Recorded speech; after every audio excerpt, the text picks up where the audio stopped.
ipaliwanag mo nga sa akin? Ano to?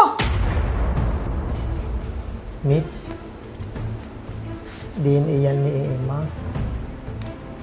Nag-match kami. Ano? Anak mo si Emma? Kanino?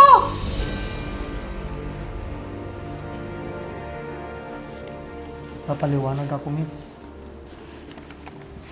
Niloko mo ako! May anak ka sa ibang babae?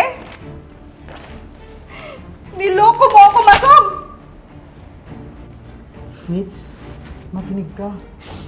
Gusto ko lang naman na... Ano? Gusto mo magpakasarap sa ibang babae? At ano? Nagbunga ito? Hindi, Mitch. Nagkakamali ka.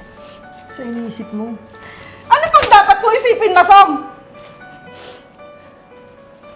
Malinaw na oh! Na anak mo si Emma sa ibang babae! Ma! Pa! Tama ba yung narinig ko? Si Emma? Anak mo ba? Hindi, anak. Hindi ganun.